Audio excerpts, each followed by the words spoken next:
अपन वैदिक साहित्य, वैदिक साहित्य, इस वैदिक साहित्य के अंतर्गत हमने क्या क्या देखा था कि वेद आते हैं, उपनिषद आते हैं, आरण्यक आते हैं और ब्राह्मण ग्रंथ आते हैं। वेद, उपनिषद, आरण्यक और ब्राह्मण ग्रंथ, ये सब वैदिक साहित्य के अंतर्गत आते हैं। अब इसी को उन्होंने डिटेल में लिख के दे दिया है कि वेद, उपनिषद, आरण्यक और ब्राह्मण ग्रंथों की जानकारी ये सब भारतीय ज्ञान परंपरा के अंतर्गत ही दिया है उन्होंने। ठीक है ना, तो एक एक करके अपन इनको देखते हैं। अपन सबसे पहले देखते हैं वेद के संदर्भ में। तो देखो, जहां तक वेदों की बात है, हम वैदिक साहित्य के अंतर्गत तीन चार चीज देखते हैं, उसी में से एक है वेद। सबसे पहले तो इसका हम शाब्दिक अर्थ जाने कि वेद होते क्या हैं। शाब्दिक अर्थ, तो देखो शाब्दिक अर्थ का सामान्य सा अर्थ है कि वेद जो शब्द है वो विद धातु से बना हुआ है। किससे? विद धातु से बना है। संस्कृत की विद धातु से बना है, जिसका अर्थ होता है ज्ञान या फिर जानना। ज्ञान या जानना। अब सवाल यह है कि क्या, किस चीज का ज्ञान, किस चीज का ज्ञान और क्या चीज जानना। भाई देखो, वेद का सामान्य सा अर्थ ही हो गया ज्ञान, मतलब ज्ञान का पर्यायवाची कह सकते हैं अपन वेद को, क्योंकि वेद का अर्थ ही है ज्ञान। सवाल यह है कि कैसा ज्ञान, कैसा ज्ञान, कैसा ज्ञान। तो देखो, जो वेद में जो ज्ञान का मतलब है वो ये है कि एक ऐसा ज्ञान है जो ब्रह्मांड के समस्त विचारों का स्रोत है। ब्रह्मांड के समस्त विचारों का स्रोत।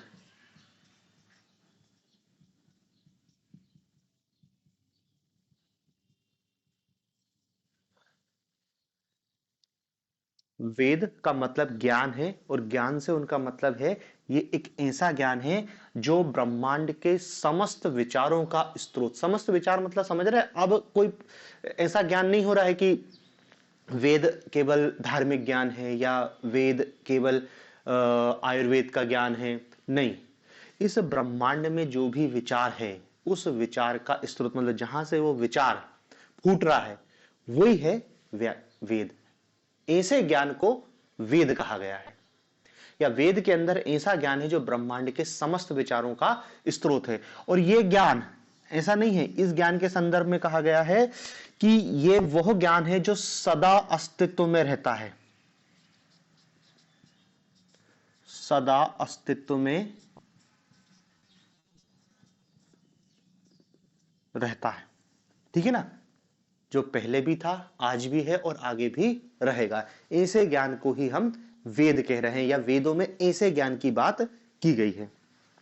ठीक है, अब दूसरी बात यह है, तो अर्थ हो गया कि वेद होता क्या है, वेद का अर्थ अपन ने ज्ञान बताया और ज्ञान का। अब दूसरा सवाल यह है कि ये वेदों की उत्पत्ति या आविर्भाव कैसे हुआ।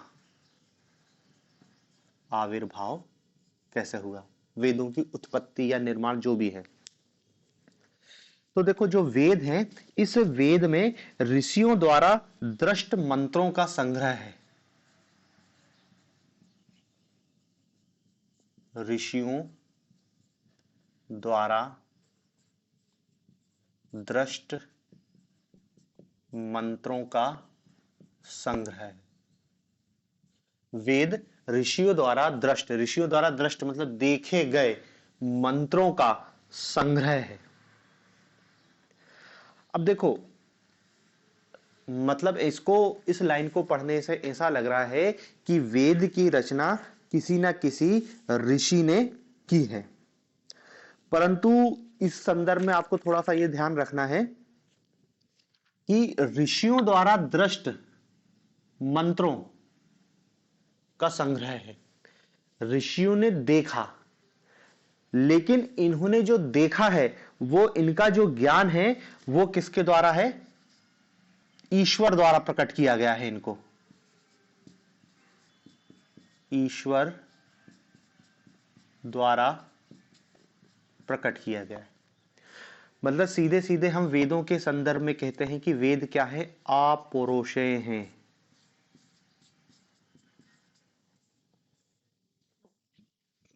वेद कैसे हैं? अपौरुषेय, मतलब किसी पुरुष ने इसकी रचना नहीं, किसी मनुष्य इंसान ने इसकी रचना नहीं करी है। ये ईश्वरीय ज्ञान है जो ऋषियों को दिखा और उन्होंने लिखा, बहुत बाद में लिखा। तो इसलिए इसको क्या है? अपौरुषेय कह रहे हैं कि लिखा जरूर ऋषियों ने है, लेकिन ये इनका ज्ञान नहीं है, ये तो परमात्मा का ज्ञान है जो इनके अंदर प्रकट हुआ, और इसको इन्होंने आगे चलकर बहुत दिन तक तो श्रुति परंपरा में रखा और फिर आगे चलकर इन्होंने इसको लिपिबद्ध किया। तो आप ये मत सोचो कि जो वेदों की रचना है वो मनुष्यों के द्वारा की गई है। ये शब्द याद रखना, वेद अपौरुषेय है, इसकी रचना किसी मनुष्य ने नहीं की, इनका संकलन किया है। इसलिए क्या है? वेदों के संकलनकर्ता की बात आती है, संकलन करता। और वेदों के संकलनकर्ता के रूप में जिनका नाम है उनको वेदव्यास कहते हैं, या महर्षि कृष्ण द्वैपायन। महर्षि कृष्ण द्वैपायन या वेदव्यास। देखो वेदव्यास तो दरअसल एक व्यक्ति ने, एक पोस्ट का नाम है, आप इनको याद रखना, ये ज्यादा महत्वपूर्ण है, नहीं तो कभी कभी वेद व्यास भी इनका उल्लेख मिल जाता है। तो ये तो वेदों के संकलनकर्ता की बात हुई कि वेद आए कहां से। अब दूसरा सवाल ये है, देखो आए, हमने कृष्ण द्वैपायन ने संकलनकर्ता लिखा है, लेकिन वेद है अपौरुष है, इनका ज्ञान नहीं है, ईश्वरीय ज्ञान है जो इन्होंने संकलित किया है। फिर तीसरी बात क्या है कि इनका उत्पत्ति कब हुई है, इन वेदों की उत्पत्ति। तो देखो उत्पत्ति के संदर्भ में तो अभी हमने बताया कि वेद ऐसा ज्ञान है जो सदा से था, सदा है और सदा रहेगा। लेकिन अब चूंकि इतिहासकारों ने इसका जो टाइम पीरियड फिक्स किया है वो हम जानते हैं, हम वैदिक काल के रूप में पढ़ते हैं। और वैदिक काल में क्या पढ़ते हैं? 1500 से 600 ईसा पूर्व, 1500 से 600 ईसा पूर्व वैदिक काल है। और इसी वैदिक काल में इन वेदों की रचना की गई। पूरा वैदिक साहित्य, वेद, उपनिषद, अरण्यक, ब्राह्मण ग्रंथ, सबकी रचना इसी टाइम पीरियड में की गई है। लेकिन देखो ये टाइम पीरियड भी हम भारत के संदर्भ में बता रहे हैं। हमने वैदिक काल पढ़ा था तो उसमें यह देखा था कि वैदिक काल के निर्माता आर्य लोग थे। और आर्य लोग कहां से आए थे? मध्य एशिया से आए थे। मध्य एशिया में हमने देखा था कि बोगजगोई अभिलेख मिला है और एक कस्सी का अभिलेख मिला है, जिससे जानकारी मिलती है कि वो लोग वहां रहते थे और वहां से माइग्रेट होकर इधर आए हैं। इसलिए क्या है, इस वेद का जो टाइम पीरियड है कि इनका आविर्भाव, कुछ लोग कहते हैं कि 3000 से 1000 ईसा पूर्व के आसपास है। समझ रहे ये क्यों लिखा है? हो सकता है कि वो वहां पर रह रहे थे ना 1500 के पहले, तो वैदिक ज्ञान तो उनको तब भी था। अंतर केवल इतना है कि 1000 के बाद ये लिपिबद्ध होते हैं, लेखन होता है। इसके पहले तक ये केवल क्या थे? श्रुत परंपरा में थे। श्रुत परंपरा में मतलब गुरु ने शिष्य को सुनाया, शिष्य ने अगली पीढ़ी, अगली पीढ़ी, अगली पीढ़ी, इस टाइप से ये वैदिक ज्ञान को ट्रांसफर कर रहे थे एक पीढ़ी से दूसरी पीढ़ी। और ये वैदिक ज्ञान इसे हजारों साल तक कहते हैं कि एक पीढ़ी से दूसरी पीढ़ी तक ट्रांसफर किया गया। और 1000 ईसा पूर्व के आसपास इन वेदों को लिपिबद्ध किया और सबसे पहले ऋग्वेद का लेखन किया गया। ठीक है, तो ये वेद का शाब्दिक अर्थ, वेदों का आविर्भाव, वेदों की उत्पत्ति और वेदों का टाइम पीरियड है। अब इसमें महत्वपूर्ण बात यह है कि इन वेदों में लिखा क्या है, सब्जेक्ट मैटर क्या है, वेदों की विषय वस्तु क्या है। विषय, वेदों का विषय है। तो देखो अब भी हमने लिखा क्या है कि वेदों में मंत्रों का संकलन है, मंत्रों का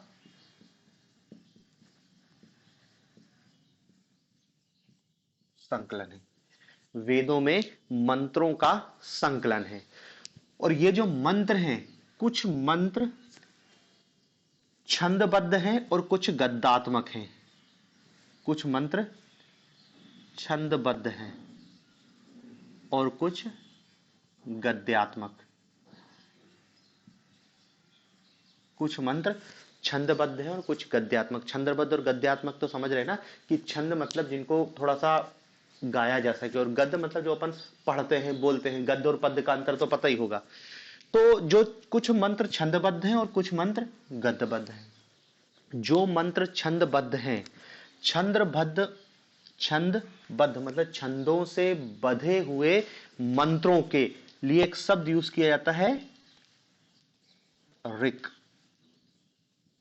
छंदबद्ध मंत्रों को ऋक कहते हैं। इसी ऋक के लिए ऋचा शब्द का उपयोग किया गया है। ऋचा। छंदबद्ध मंत्रों को, छंदबद्ध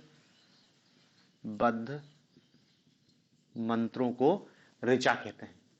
छंदबद्ध मंत्रों को ऋचा कहते हैं और इन ऋचाओं के माध्यम से देवताओं की अर्चना की जाती है।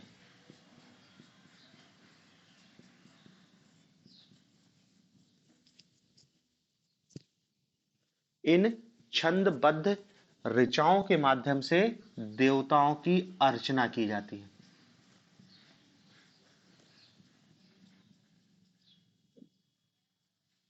समझ रहे? ठीक है। तो देवताओं की अर्चना, पूजा पाठ या उनकी स्तुति की जाती है। और जब ये मंत्र मतलब ये जो ऋचा है या जो मंत्र जिनको कह रहे हैं, ये जब मंत्र, जिन मंत्रों, देखो मंत्रों का संकलन है वेदों में। मंत्र दो टाइप के हैं, एक को छंदबद्ध कहा है, एक को गद्यात्मक कहा गया है।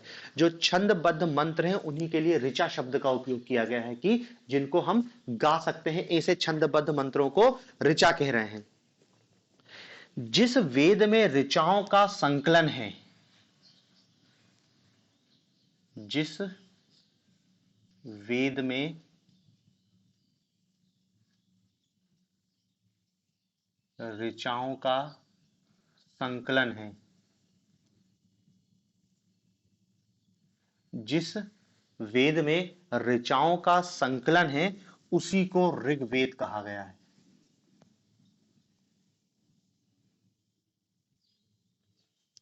ठीक है।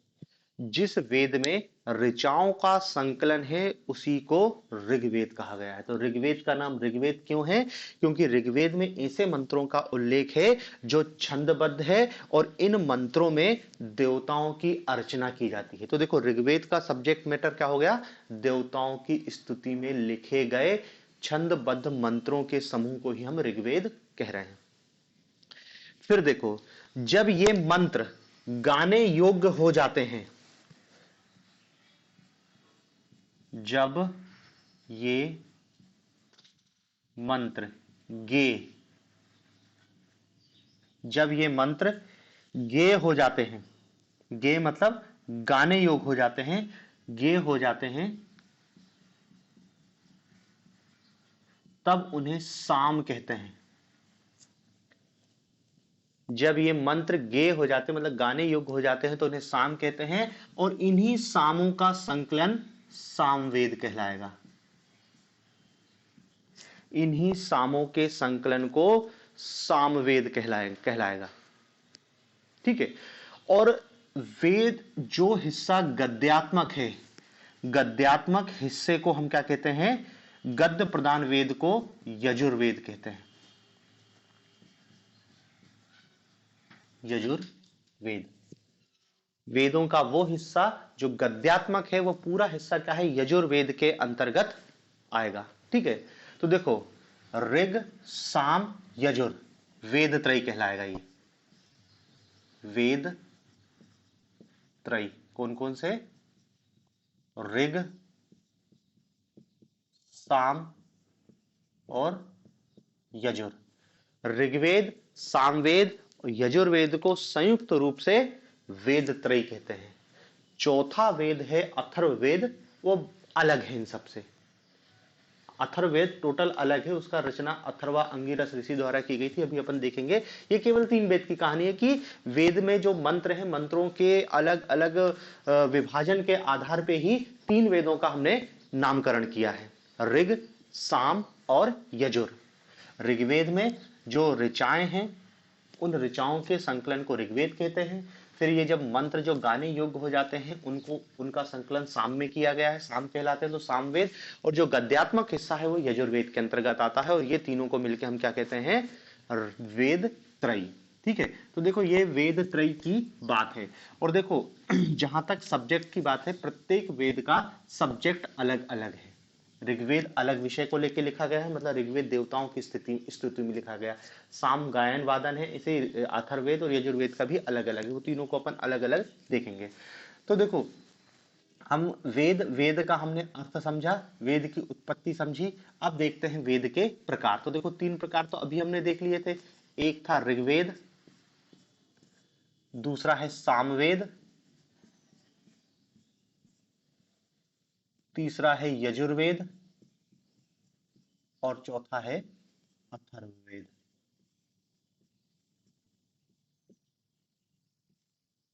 अथर्ववेद 4 वेद है, ठीक है ना।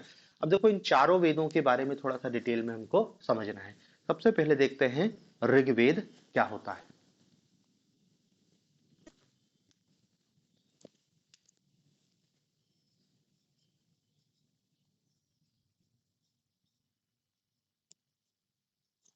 ऋग्वेद, पहली बात तो ये जान लो ये क्या है, ये सबसे प्राचीन है, सबसे प्राचीन वेद है, और दुनिया की सबसे प्राचीन किताबों में से एक है ऋग्वेद। भारत की साथ साथ पूरी दुनिया की सबसे प्राचीन ग्रंथों में से एक है ऋग्वेद। दूसरी बात क्या है, ये ऋग्वेद अब भी हमने देखा इसमें क्या है, ऋचाओं का संकलन है, ऋचाओं का संकलन है। और इन ऋचाओं में क्या किया गया है, देवताओं की स्तुति की गई है, देवताओं की स्तुति। ऋग्वेद ऋचाओं का संकलन है, और इन ऋचाओं में देवताओं की स्तुति की गई है। ठीक है, प्राचीनतम वेद है, वही कृष्ण द्वैपायन इसके रचयिता हैं। ठीक है, और इसमें देवताओं की स्तुति, जो जितने भी मंत्र लिखे हैं वो सब क्या है, देवताओं की स्तुति से ही संबंधित है, कोई अग्नि की, कोई इंद्र की, कोई वायु की, इस टाइप से। अब इस ऋग्वेद को 2 रूपों में विभाजित किया जाता है। ऋग्वेद का जो विभाजन के 2 क्रम है।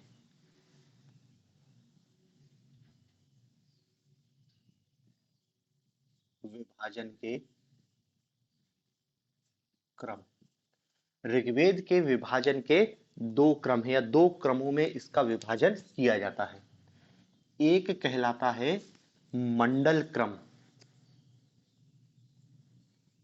मंडल क्रम, और दूसरा विभाजन है अष्टक क्रम में, अष्टक क्रम। मंडल क्रम और अष्टक क्रम, तो अष्टक क्रम 2 टाइप का यहां पर विभाजन है। इसमें से जो मंडल क्रम है ना, ये ज्यादा महत्वपूर्ण है। क्यों? क्योंकि ये अधिक वैज्ञानिक और ऐतिहासिक है। ये ज्यादा महत्वपूर्ण है क्योंकि ये क्या है, अधिक वैज्ञानिक है और ऐतिहासिक भी है। अधिक वैज्ञानिक और अधिक ऐतिहासिक होने के कारण ये मंडल क्रम में जो ऋग्वेद का विभाजन किया गया है वो ज्यादा महत्वपूर्ण है। ठीक है, मंडल क्रम में यदि देखें तो पूरे ऋग्वेद को 10 मंडलों में विभाजित किया गया है। पूरे ऋग्वेद को 10 मंडलों में विभाजित किया गया है। फिर 10 मंडल में से प्रत्येक मंडल कई अनुवाकों में विभक्त है।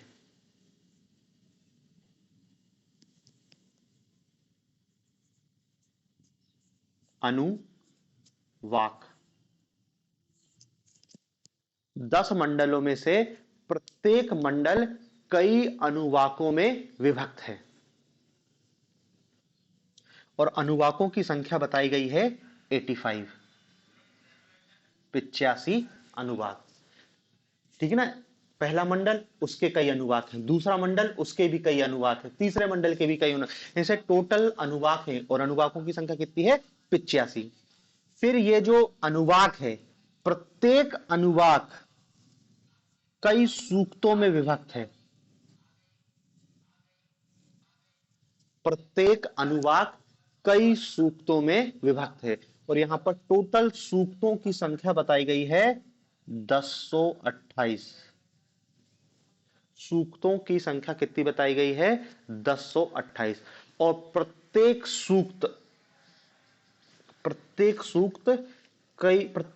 सूक्त में बहुत सारी मंत्र हैं और मंत्रों को हम क्या कह रहे हैं ऋचा, या इसको मंत्र लिख दो कि प्रत्येक सूक्त में मंत्र हैं। अब मतलब फिक्स नहीं है कि एक सूक्त में एक 3 से लेकर 300 मंत्र तक है, मतलब हो सकता है किसी सूक्त में 3 ही मंत्र हैं और किसी सूक्त में 300 मंत्र हैं।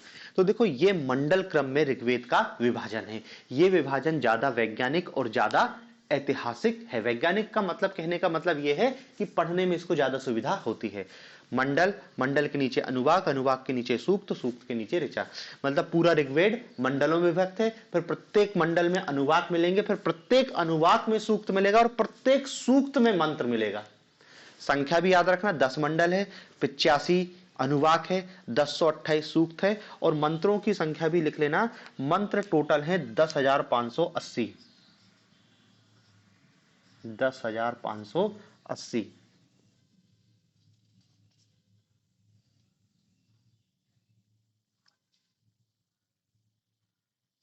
इसमें 2 डाटा लिख लेना मंत्रों की संख्या में, एक तो 10,580 भी याद रखना और एक 10,627, ये 2 डाटा मिला है। अब वो थोड़ा सा अलग अलग है कि कुछ को जोड़ लिया कुछ को घटा लिया, गलत सही की बात नहीं हो रही है। आप तो दोनों डाटा याद रखना, एक साथ दोनों नहीं देगा, या तो पूछेगा मंत्रों की संख्या तो 10,580 वाला ऑप्शन मिलेगा या 10,627 वाला ऑप्शन मिलेगा। ठीक है, तो ये मंडल क्रम में विभाजन है। 10 मंडल, 85 अनुवाक, 1028 सूक्त और 10,580 मंत्र। अब देखते हैं अष्टक क्रम में क्या विभाजन है। अष्टक क्रम के हिसाब से पूरे ऋग्वेद को 8 अष्टकों में बांटा गया। अष्टक, और अष्टकों की संख्या कितनी है 8। पूरे ऋग्वेद को यहां पे 10 मंडल हैं, तो अष्टक कितने हैं 8 अष्टक। पर प्रत्येक इस अष्टक को अध्याय में बांटा गया है। प्रत्येक अष्टक को अध्याय, मतलब पहला अष्टक उसमें अध्याय, दूसरा अष्टक उसमें अध्याय। और यहां पर अध्यायों की संख्या बताई गई है 64, 64 अध्याय हैं। मतलब आपसे पूछे ऋग्वेद कितने अध्यायों का ग्रंथ है, ऋग्वेद 64 अध्यायों का ग्रंथ है। ठीक है, फिर इन अध्यायों को, ये जो अध्याय हैं इनको वर्ग में विभाजित किया गया है। वर्ग, इसको वर्ग भी कहते हैं, या इसको कोष्टक में आप लिख लेना अवांतर विभाग, अवांतर विभाग, अवांतर विभाग। ठीक है ना। तो ऋग्वेद का एक विभाजन है अष्टक, अष्टक अध्याय में विभक्त है और अध्याय कितने वर्गों में विभक्त है। अध्याय 64 है और वर्गों की संख्या लिख लेना, वर्ग लगभग 2000 है, 2000 है। ऋग्वेद में समस्त वर्गों की संख्या 2000 है। और वर्ग यही है, मंत्रों के समूह को ही वर्ग कह रहे हैं। मतलब देखो विभाजन की है, इस दृष्टि से भी ऋग्वेद का विभाजन है और इस दृष्टि से भी ऋग्वेद का विभाजन है। आप ये मत सोचो ये अलग है, आप अब ये मत सोचने लगना कि मंडल में कितने अध्याय हैं। मंडल अलग विभाजन है, अध्याय अलग विभाजन है। आपको तो एक मंडल, आपको तो केवल देखो 2 चीज याद रखनी है कि ऋग्वेद को विभाजन क्रम में 2 टाइप से विभाजित किया गया है, मंडल क्रम, अष्टक क्रम। मंडल क्रम में विभाजन क्या है, पूरे ऋग्वेद को 10 मंडलों में विभाजित किया गया। फिर 10 मंडलों में से प्रत्येक मंडल को अनुवाकों में विभाजित किया गया और टोटल अनुवाकों की संख्या 85 है। फिर प्रत्येक अनुवाक सूक्त में विभाजित है और सूक्तों की संख्या 1028 है। फिर प्रत्येक सूक्त में कई मंत्र है, पता है ना। एक सूक्त में 3 से लेके 300 तक मंत्र हो सकते हैं। कितने?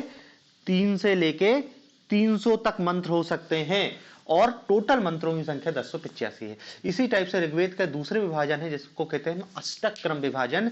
इसमें पूरा ऋग्वेद 8 अष्टकों में विभक्त है। ये 8 अष्टक, प्रत्येक अष्टक में अध्याय होते हैं और टोटल अध्यायों की संख्या 64 है। और फिर प्रत्येक अध्याय को वर्ग में, प्रत्येक अध्याय में हमको बहुत सारे वर्ग दिखाई देंगे और वर्गों की संख्या लगभग 2000 है। ठीक है, तो देखो ये टोटल ऋग्वेद का विभाजन है। 2 टाइप से यहां पर हमको विभाजन देखने को मिलता है। अब देखो अष्टक क्रम, मंडल क्रम, ये ज्यादा वैज्ञानिक और ज्यादा ऐतिहासिक है, इसलिए हम कम से कम क्या है, मंडलों को तो देख ही लें। अब पूरे सूक्त तो बहुत सारे हो जाते हैं, अनुवाक भी 85 नहीं याद रख सकते, लेकिन कम से कम मंडल तो आपको याद रखना पड़ेगा। ये विभाजन हमारे काम का नहीं, क्योंकि वो थोड़ा सा कंफ्यूज करता है, इसलिए पेपर में यही विभाजन पूछा जाता है, ज्यादा से ज्यादा मंडल। अब ये नहीं पूछेगा कि मंत्र संख्या 9500 में कौन सा मंत्र, ये तो संभव ही नहीं है ना, कौन याद करेगा। सिर्फ हम मंडलों को जान लेते हैं। तो देखते हैं ऋग्वेद के मंडल।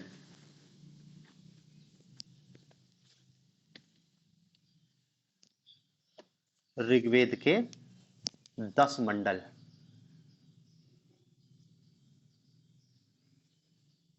10 मंडल। पहला मंडल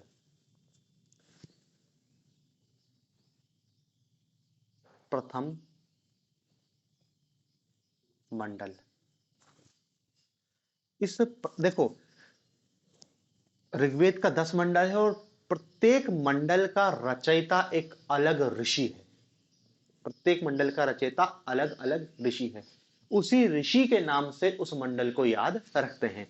तो देखो जो पहला मंडल है, इस मंडल की रचना किसी एक ऋषि ने नहीं की है, इसलिए इसके आगे लिख लेना अनेक ऋषि। अनेक ऋषि, समझ रहे ना। ये मंडल, ये उसका रचयिता। ठीक है, तो प्रथम मंडल में किसी एक ऋषि का नाम याद नहीं रखना, इसमें बहुत सारे ऋषि, मतलब आपको कोई नाम याद नहीं रखना। फिर इस प्रथम मंडल में 191 सूक्त हैं। ऊपर लिख लेना सूक्त। कितने सूक्त हैं?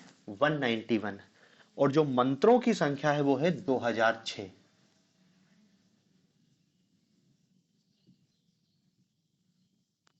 मंत्र 191 सूक्त हैं और टोटल कितने हैं? 2006 मंत्र हैं।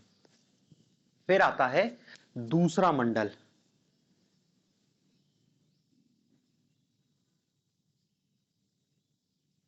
द्वितीय मंडल।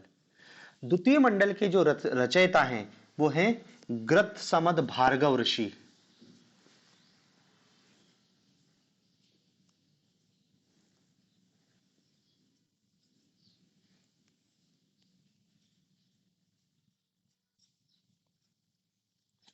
ग्रत समद भार्गव ऋषि, और इसमें टोटल सूक्त हैं 43 और जो मंत्रों की संख्या है वो 429। मंत्रों की संख्या है 429। फिर तीसरा मंडल तृतीय मंडल।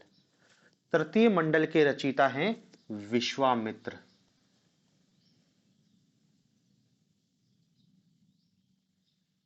विश्वामित्र। और इस तीसरे मंडल में जो सूक्तों की संख्या है वो 62 और 617 मंत्र हैं। 617 मंत्र हैं। इस तीसरे मंडल में हमको गायत्री मंत्र का उल्लेख दिखाई देता है। गायत्री मंत्र, और एक गायत्री मंत्र किसके लिए है? सूर्य की उपासना के लिए ये गायत्री मंत्र है। तो पूछा गया है गायत्री मंत्र ऋग्वेद के किस मंडल में है, तो ऋग्वेद के तीसरे मंडल में, और इस तीसरे मंडल के रचयिता विश्वामित्र ऋषि हैं। चौथा मंडल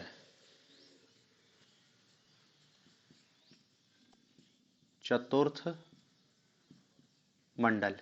इस चतुर्मंडल के रचयिता वामदेव हैं, ऋषि वामदेव। ठीक है। और इस में टोटल 58 और 589 है, 58 सूक्त हैं और 589 मंत्र हैं। फिर इसकी क्या विशेषता है, इस चौथे मंडल में कृषि का उल्लेख है। पूछा जाएगा कि ऋग्वेद के किस मंडल में कृषि का उल्लेख है, तो ये क्या है, इस मंडल में कृषि, और कृषि के लिए 57वें सूक्त में 24 मंत्रों का उल्लेख है। 57वें सूक्त में 24 मंत्रों का उल्लेख है।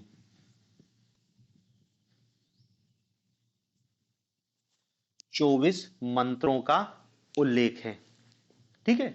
58 सूक्त हैं एक से लेकर, तो जो 57वां सूक्त है उस 57वें सूक्तों में 24 मंत्र, इन 24 मंत्रों में केवल और केवल कृषि का उल्लेख है। दूसरी बात इसमें याद रखनी है कि इसी में पृथुवैन्य का भी उल्लेख है। किसका? पृथुवैन्य, जिसको भारत का पहला कृषि इंजीनियर कहा जाता है।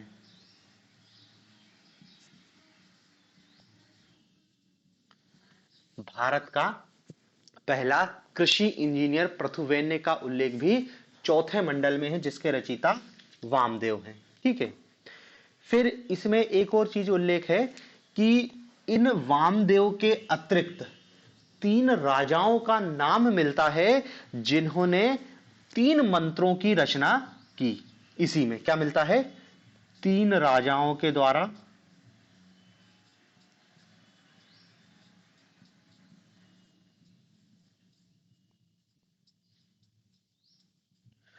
3 मंत्रों की रचना की गई है।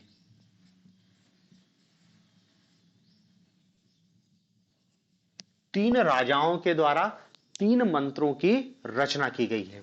अब देखो 3 राजाओं के नाम आपको याद रखने हैं। इसमें पहला राजा है त्रासदस्यु। हाँ। हम्म।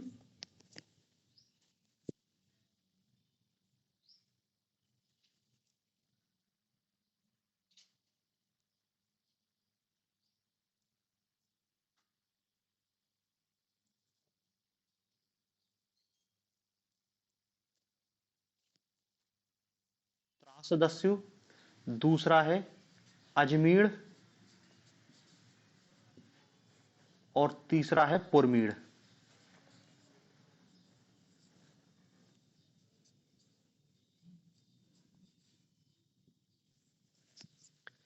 त्रासदस्यु, अजमीर और पुरमीड़। किसी को नहीं दिख रही स्क्रीन पे?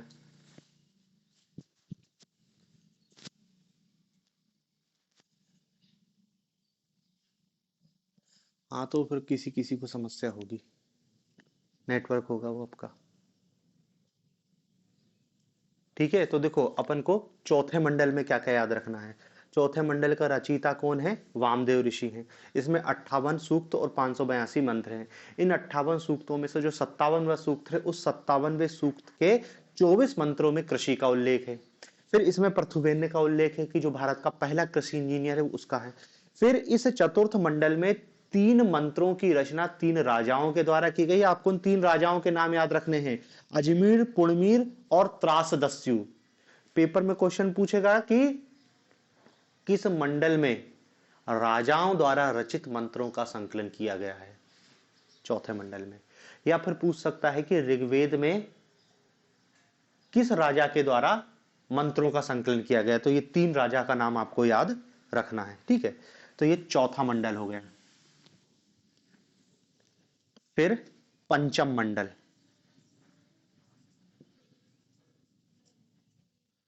पंचम मंडल के रचयिता हैं अत्रि ऋषि। अत्रि, और इसमें कुछ नहीं है काम का। छठवें षष्टम, इसके रचयिता हैं भरद्वाज ऋषि।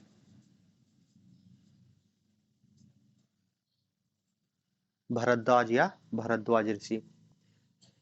सप्तम मंडल, सप्तम मंडल के रचयिता हैं वशिष्ठ ऋषि। वशिष्ठ ऋषि। अब देखो इस सप्तम मंडल में 10 राग युद्ध का वर्णन है। 10 राग युद्ध का वर्णन है। ठीक है, तो एक तो आपको यह याद रखना है कि ऋग्वेद के 7वें मंडल में 10 राग युद्ध, 10 मतलब 10 संख्या वाली 10 और राग मतलब राजा, 10 राजाओं का युद्ध है। अब देखो इस 10 राजाओं के युद्ध की जो बात है, इसमें भी आपको थोड़ा सा इसको युद्ध को याद रखना है कि यह युद्ध रावी परोशनी नदी के तट पर हुआ था और यह एक साइड था राजा सुदास भरत जन कबीले का और इसके अगेंस्ट में थे 10 राजाओं का संघ।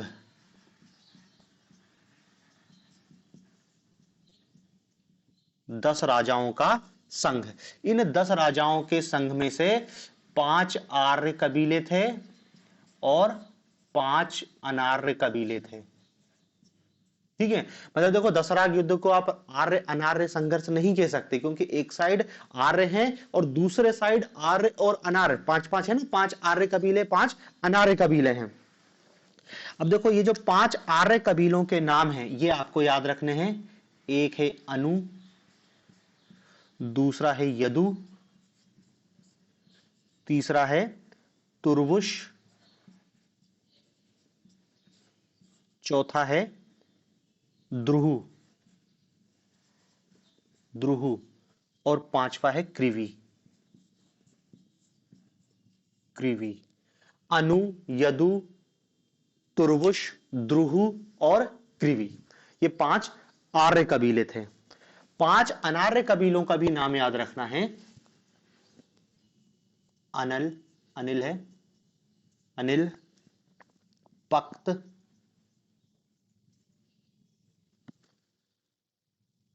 शिव,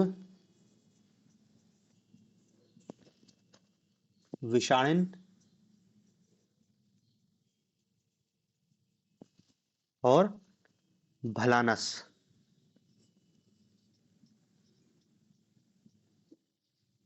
5 आर्य और 5 अनार्य कबीले। ठीक है, युद्ध कहां हुआ था? परोशनी रावी नदी के तट पर हुआ था। जो सुदास था इसके कबीले का नाम था भरत जन कबीला। भरत जन कबीला, और अपन जानते हैं कि इसी भरत के नाम पे फिर भारत भूमि का नाम भारत पड़ा। तो ये आपको 7वें मंडल में दिखाई देगा। अनु, यदु, तुर्वुश, द्रुहु और क्रिवी।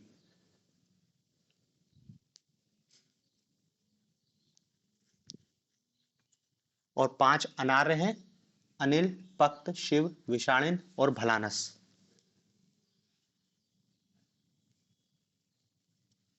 ठीक है, इसमें अपन ने मंत्रों की संख्या तो लिखी नहीं यार, 5वें 6वें 7वें में। वैसे तो मंत्र इतना याद रखने की जरूरत नहीं है, लेकिन फिर भी अब अपन लिख ही रहे हैं तो लिख ही लेना कि जो 5वां मंडल है, 5वें मंडल में सूक्त हैं 87 और मंत्रों की संख्या है 727। फिर जो 6वां मंडल है, 6वें मंडल में सूक्तों की संख्या है 75 और मंत्रों की संख्या है 765। 8वां मंडल 100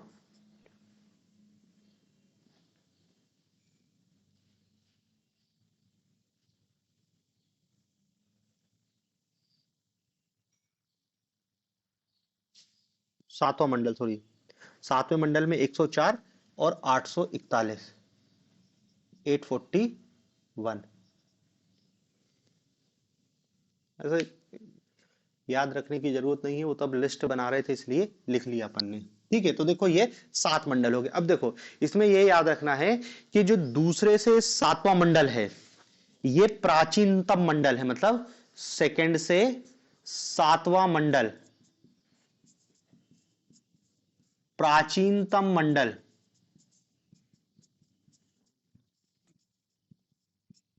प्राचीनतम मंडल है।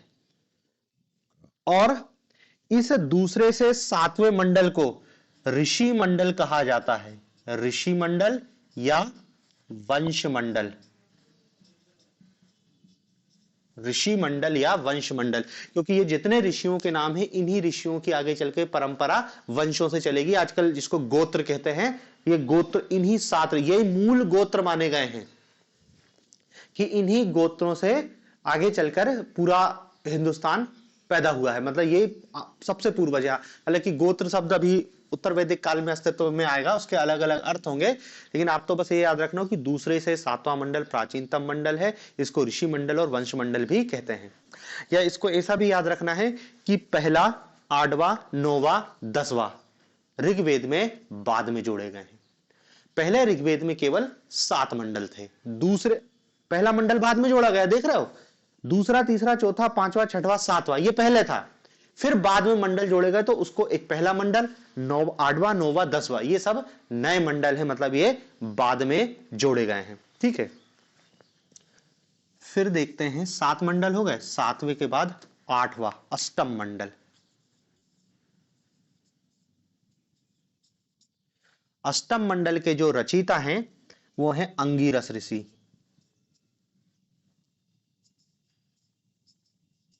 अंगिरस ऋषि।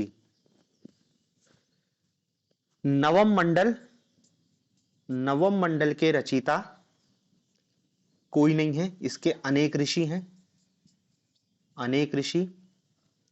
और दसम मंडल की भी यही कहानी है कि दसम मंडल के रचयिता भी कोई नहीं है, इसमें भी अनेक ऋषि लिख लेना, अनेक ऋषि।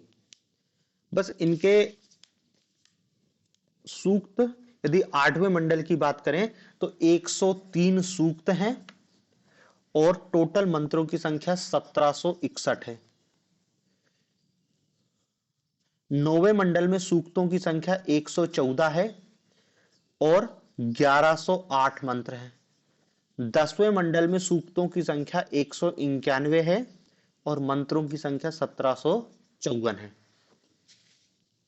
1754।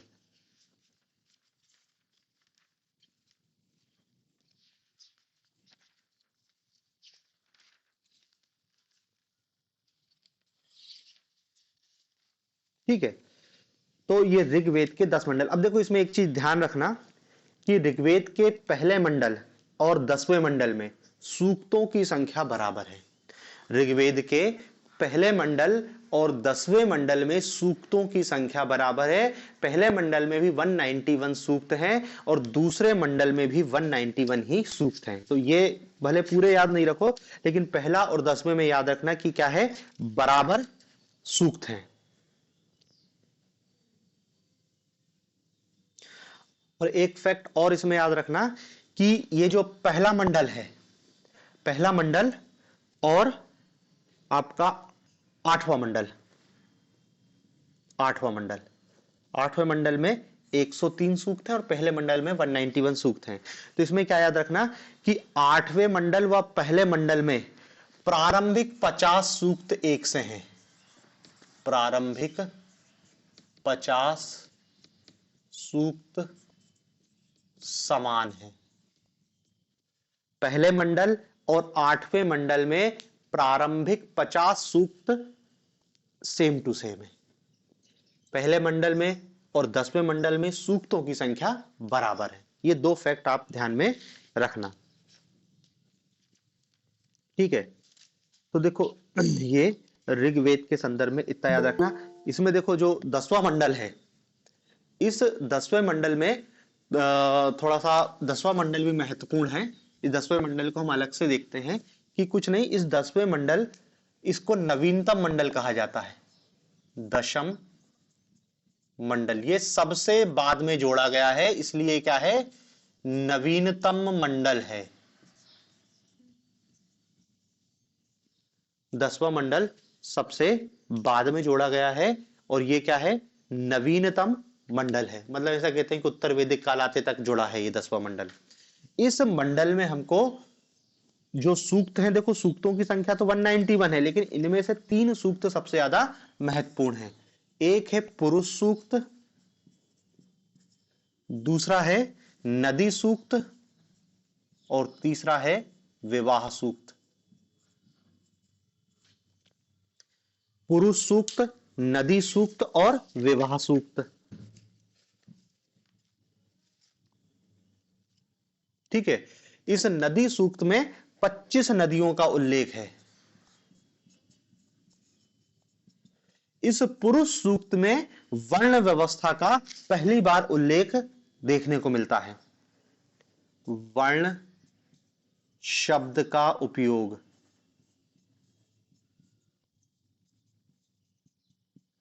वर्ण शब्द का उपयोग यहां पर किया गया है। हालांकि इस समय जो वर्ण शब्द का उपयोग किया गया था, वो पहले ही बताया, वो क्या है, रंग के लिए किया गया था। गौर वर्ण और श्याम वर्ण, गौर वर्ण उनने का आर्य और काले लोग अनार्य, इस टाइप से यहां पर। तो ये 10वां मंडल सबसे नवीनतम मंडल है, और इस पुरुष सूक्त में वर्ण शब्द का उपयोग किया गया है। और यहीं पर जो कहानी है कि पुरुष सूक्त में बताया गया है कि एक विराट पुरुष के, विराट पुरुष, विराट पुरुष मतलब ब्रह्मा, विराट पुरुष के शरीर के अलग अलग, विराट पुरुष के शरीर से 4 वर्णों की उत्पत्ति हुई है। मुख से जो उत्पन्न हुए वो ब्राह्मण हैं,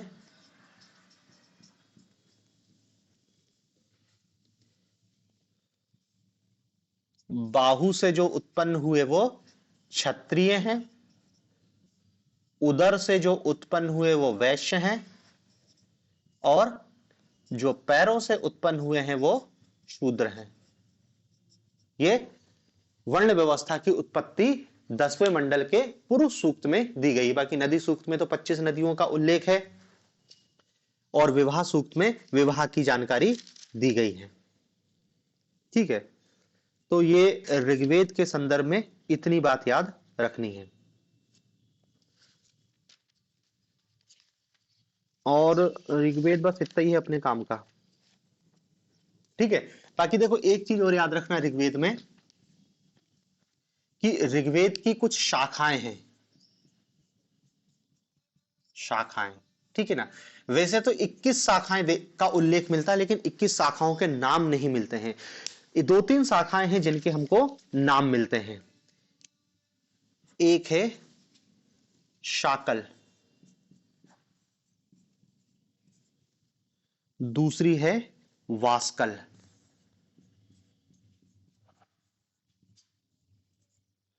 तीसरी है बालखिल्य,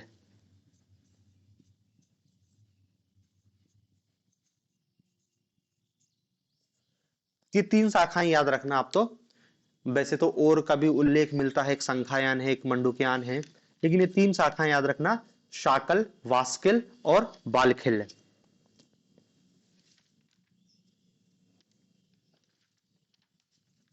तो ऋग्वेद में अपने इतनी ही काम की चीज थी। अब दूसरा वेद देखते हैं, यजुर्वेद।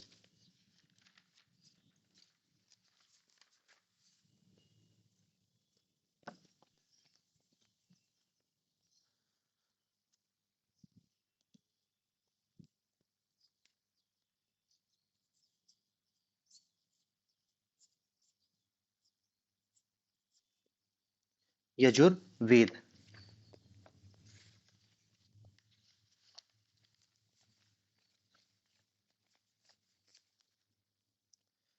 देखो यजुर्वेद में हमने पहले ही देखा कि यजुर्वेद में क्या है, जो वेदों का गद्यात्मक हिस्सा है उसको यजुर कहा जाता है, और चूंकि ये गद्यात्मक हिस्सा है इसलिए यजुर्वेद कहलाया।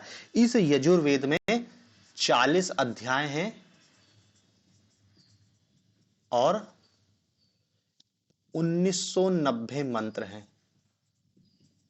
40 अध्याय हैं और 1990 मंत्र हैं। इस यजुर्वेद की 2 शाखाएं हैं, एक कृष्ण यजुर्वेद है और एक शुक्ल यजुर्वेद है। शुक्ल यजुर्वेद, और दूसरी क्या है, कृष्ण यजुर्वेद है। शुक्ल यजुर्वेद और कृष्ण यजुर्वेद। ये शुक्ल यजुर्वेद टोटल गद्य में है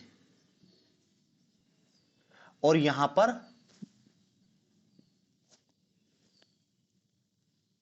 ये भी गद्य में ही है, ये भी गद्य में ही है। बस अंतर इसमें याद रखना, देखो है तो दोनों गद्य में, लेकिन जो कृष्ण यजुर्वेद है, इस कृष्ण यजुर्वेद में मंत्रों के साथ साथ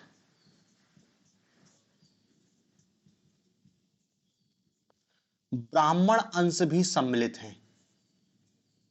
ब्राह्मण अंश, मंत्रों के साथ साथ क्या है, ब्राह्मण अंश भी सम्मिलित हैं। ठीक है, इसमें केवल मंत्र है इसलिए इसको शुक्ल कह रहे हैं, और उसमें मंत्रों के साथ कृष्ण ब्राह्मण मतलब उसमें मिलावट है और ये एकदम शुद्ध है इसलिए शुक्ल हो गया, वो कृष्ण हो गया। मतलब वो इसको शुद्धता अशुद्धता या मिश्रित अमिश्रित के संदर्भ में समझ सकते हैं। ठीक है, फिर इस जो शुक्ल यजुर्वेद है इसकी भी दो शाखाएं हैं, इसकी भी दो शाखाएं हैं, एक है काणव और दूसरी है मध्यादिन, माध्य दिन। एक है काणव और दूसरी है माध्य दिन, उसको ऐसा लिखना,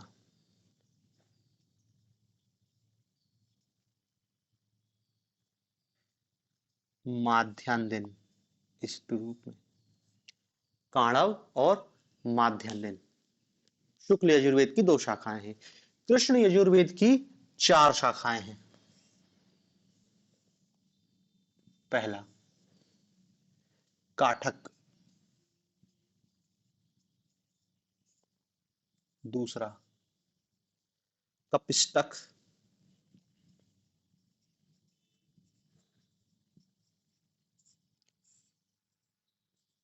तीसरा मैत्रायणी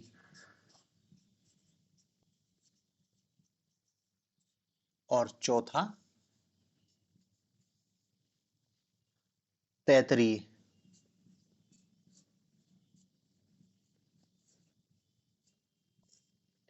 काठक, कपिष्टक, मैत्रायणी और तैतरीय।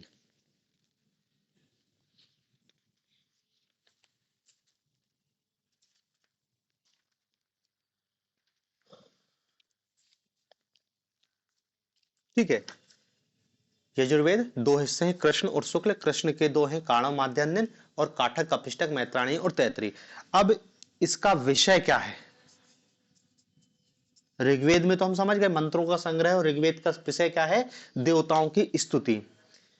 ऋग्वेद दरअसल क्या है, याज्ञिक कर्म कांड से संबंधित है, याज्ञिक कर्म कांड, याज्ञिक कर्म कांड से इसका संबंध है। और ऋग्वेद का वो सॉरी यजुर्वेद का जो पुरोहित होता है, यजुर्वेद का जो पुरोहित होता है उसको अध्यर्वु कहते हैं।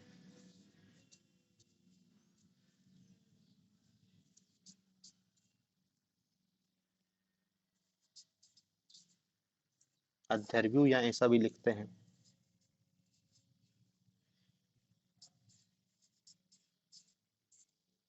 ये इसके पुरोहित को अध्यर्वु कहते हैं।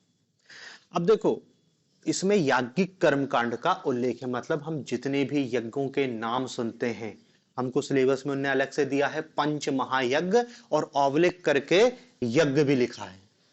तो जो आप याज्ञिक कर्मकांड सुनते हो, अश्वमेध यज्ञ, नरमेध यज्ञ, सोम यज्ञ, अग्निष्टम यज्ञ, सौत्रामणि यज्ञ, हिरण्यगर्भ सूक्त, बहुत सारे यज्ञों का उल्लेख है।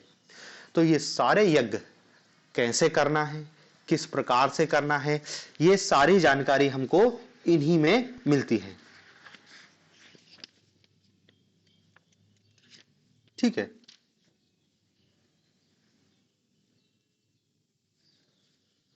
तो देखो ये आपका यजुर्वेद की कहानी हो गई। यजुर्वेद में आपको इतना ही याद रखना है, ज्यादा कुछ है नहीं उसमें।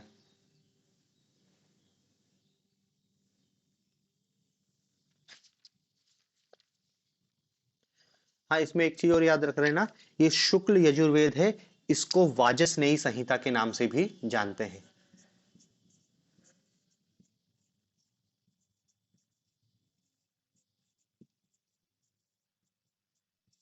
वाजसनेयी संहिता के भी नाम से जानते हैं। ठीक है। बाकी जब यज्ञ पढ़ेंगे तब कुछ यज्ञों की अपन चर्चा कर लेंगे। पंच यज्ञों को तो अपन को देखना ही है, लेकिन उसके अतिरिक्त जो कुछ यज्ञ हैं जिनका आयोजन किया जाता था, किस लिए, उनका उद्देश्य क्या था, उसको अपन अलग से देखेंगे। तो अभी इसको यहाँ पे अपन इतना ही रहने देते हैं, यज्ञों को अपन अलग से पढ़ेंगे। ठीक है। तो ये हो गया हमारा ऋग्वेद। ऋग्वेद के बाद यजुर्वेद। अगला वेद है हमारा सामवेद।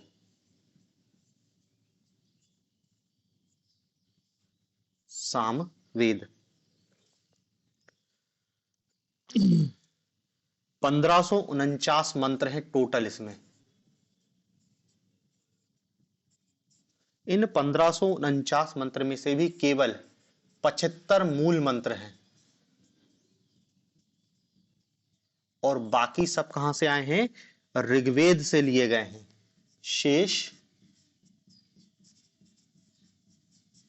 ऋग्वेद से लिए हैं। ठीक है ना। तो देखो ये पूरा की पूरा दरअसल क्या है, ऋग्वेद पर ही आधारित है। फिर इस सामवेद के 3 भाग बताए गए हैं, 3 शाखाएं। कौथुम,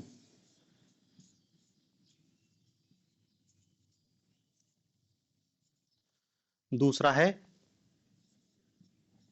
राणायनी, और तीसरा है जैमिनी।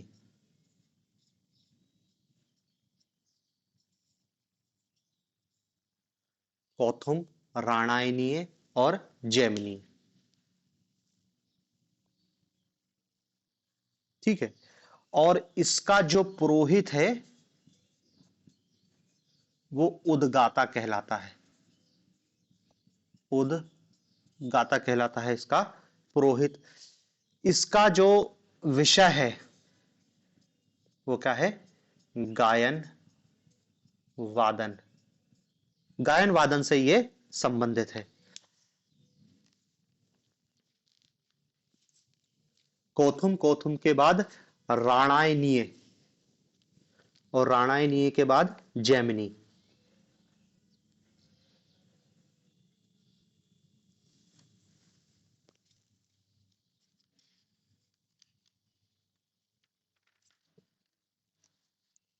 राणायनीय, उसको देखो, एक तो ऐसा भी लिखते हैं राणायनी, और नहीं तो वो रामायणी के नाम से भी आपको दिखाई दे सकता है, रामायणी। दोनों शब्द याद रखना, कौथुम, राणायनीय और जैमिनीय। जैमिनीय। ठीक है। और इसका जो विषय क्या है वो आप जान रहे हो, गायन और वादन है।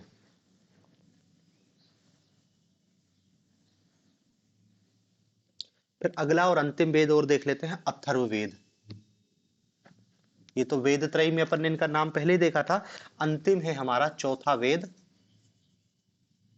अथर्ववेद। अथर्ववेद।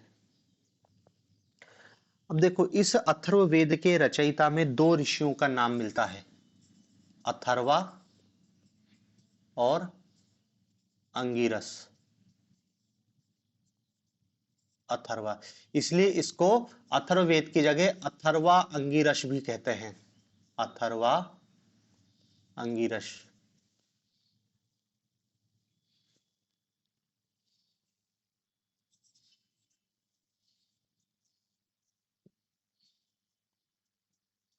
ठीक है।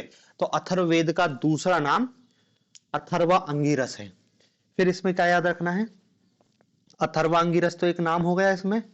ये सर्वाधिक लोकप्रिय वेद था, सर्वाधिक लोकप्रिय वेद। इसको सर्वश्रेष्ठ या श्रेष्ठ वेद भी कहते हैं, श्रेष्ठ वेद भी कहते हैं, और इसे ब्रह्म वेद भी कहते हैं।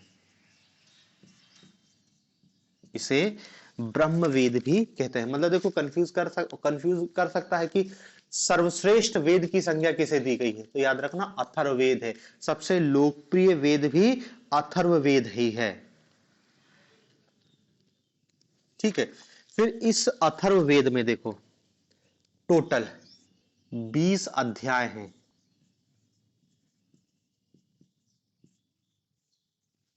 20 अध्याय हैं, 731 सूक्त हैं, 731 सूक्त हैं, और 5987 5987 या फिर 6000 भी याद रखना मंत्र है। 6000 मंत्रों का संकलन है। हालांकि इसमें भी बहुत सारे मंत्र ऋग्वेद से लिए गए हैं, मतलब इसमें भी मंत्र ऋग्वेद से लिए गए हैं, ऋग्वेद से लिए गए हैं। ठीक है, फिर इस अथर्ववेद के भी दो भाग हैं, शौनक और पिप्लाद। इस अथर्ववेद के भी दो भाग हैं या दो शाखाएं हैं। एक है शौनक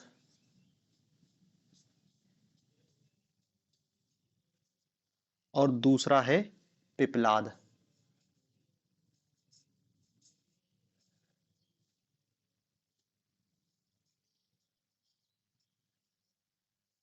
शौनक और पिप्लाद। इसका जो विषय है वो जान ही रहे हैं, जादू टोना, जादू टोना, औषधि, वशीकरण, जादू टोना, औषधि, वशीकरण, कृषि में, कृषि को कीटों व मौसम से बचाओ,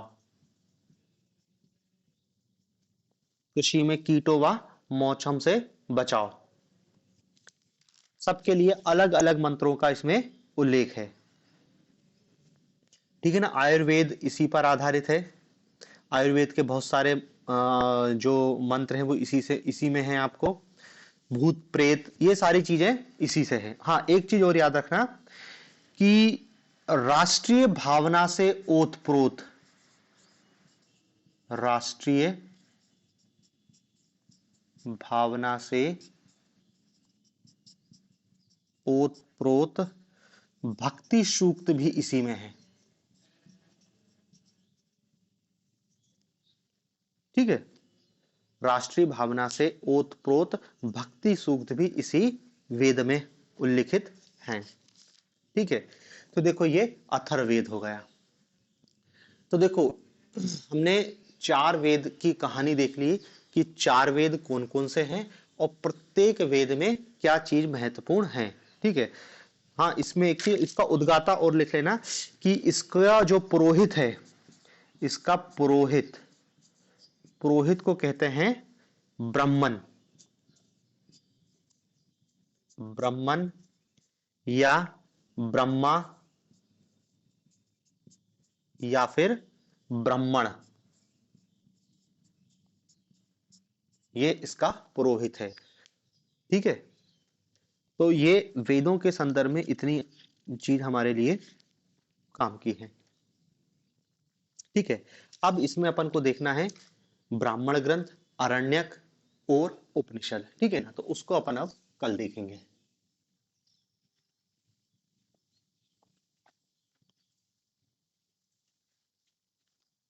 ब्राह्मण, अरण्यक और उपनिषद, इसको अपन अब कल देखेंगे।